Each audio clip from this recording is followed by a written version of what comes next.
کیا آپ جانتے ہیں کہ پاکستان کیسے برباد ہوا؟ اور کیا آپ یہ بھی جانتے ہیں کہ آخر پاکستان کے برباد ہونے کے پیچھے کتنا دلچسپ واقعہ چھپا ہے؟ اور سب سے اہم بات کہ ہمیں اس واقعے سے کیسے سبق حاصل کرنا چاہیے؟ آئیے اپنے موضوع کی طرف بڑھتے ہوئے ان تمام حقائق پر روشنی ڈالتے ہیں۔ ایک بادشاہ کا گزر ایسے علاقے سے ہوا جہاں لوگ سیدھا نہر سے ہی پانی لے کر پیتے تھے۔ بادشاہ نے حکم دیا عوام کی سہولت کے لیے گڑھا بھر کر رکھ دیا جائے تاکہ ہر چھوٹا بڑا سہولت کے ساتھ پانی پی سکے۔ بادشاہ یہ کہہ کر آگے بڑھ گیا۔ شاہی حکم پر ایک گڑھا خرید کر نہر کنارے رکھا جانے لگا۔ ایک اہلکار نے مشورہ دیا، یہ گڑھا عوامی دولت سے خرید کر شاہی حکم پر یہاں نصب کیا جا رہا ہے، ضروری ہے کہ اس کی حفاظت کا بندوبست کیا جائے اور ایک سنتری کو چوکیداری کے لیے مقرر کیا جائے۔ سنتری کی تعیناتی کے حکم پر یہ قباحت سامنے آئی کہ گڑھا بھرنے کے لیے ماشکی کا ہونا ضروری ہے اور ہفتے کے 7 دن صرف ایک ماشکی کا ایک سنتری کو نہیں پابند کیا جا سکتا۔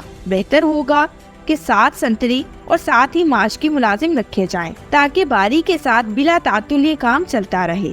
ایک اور اہلکار نے رائے دی کہ نہر سے گڑھا بھرا ہوا اٹھا کر لانا نہ تو ماشکی کا کام ہے اور نہ ہی سنتری کا۔ اس محنت طلب کام کے لیے 7 بردار بھی رکھے جانے چاہیے جو باری باری روزانہ بھرے ہوئے گڑھے کو احتیاط سے اٹھا کر لائیں اور اچھے طریقے سے ڈھکنا لگا کر بند کر کے رکھیں۔ ایک اور دور اندیش مسائب نے مشورہ دیا کہ اتنے لوگوں کو رکھ کر کام منظم طریقے سے چلانے کے لیے ان اہلکاروں کا حساب اور تنخواہوں کا نظام چلانے کے لیے منشی محاسب رکھنے ضروری ہوں گے۔ اکاؤنٹنگ کا ادارہ بنانا ہوگا، اکاؤنٹنٹ متعین کرنا ہوں گے۔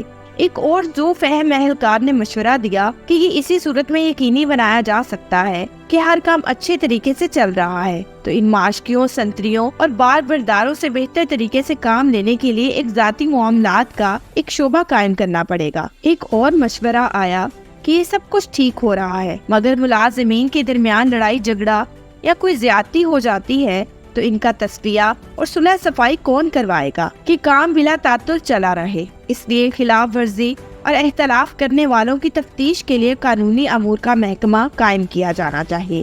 ان سارے محکموں کی انشاء کے بعد ایک صاحب کا یہ مشورہ آیا کہ سارے انتظام پر کوئی ہیڈ بھی مقرر ہونا چاہیے۔ ایک ڈائریکٹر بھی تعینات کر دیا گیا۔ سال بعد بادشاہ کا اپنی رعایا کے دورے کے دوران اس مقام سے گزر ہوا تو اس نے دیکھا کہ نہر کنارے ایک عظیم الشان عمارت کا وجود آ چکا ہے جس پر لگی روشنیاں دور سے نظر آتی ہیں۔ عمارت کا دبدبہ آنکھوں کو حیران کرتا ہے۔ عمارت کی پیشانی پر نمایاں انداز میں وزارت انتظامی امور برائے گڑھا کا بورڈ لگا ہوا ہے۔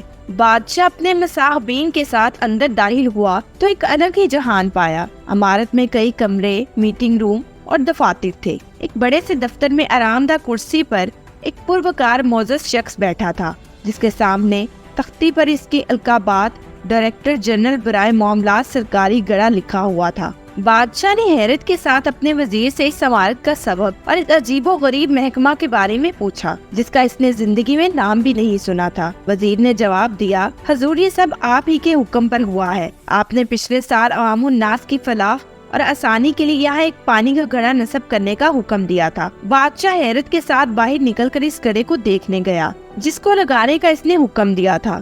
بادشاہ نے دیکھا کہ گڑھا خالی اور ٹوٹا ہوا ہے اور سامنے ایک بورڈ لگا ہے، گڑھے کی مرمت اور بحالی کے لیے اپنے احتیاط جمع کرائے۔ بجانب وزارت انتظامی امور برائے گڑھا، یہ تھی پاکستان کو برباد کرنے کی وہ کہانی جس پر عوام نے آنکھیں بند کیے رکھی ہیں۔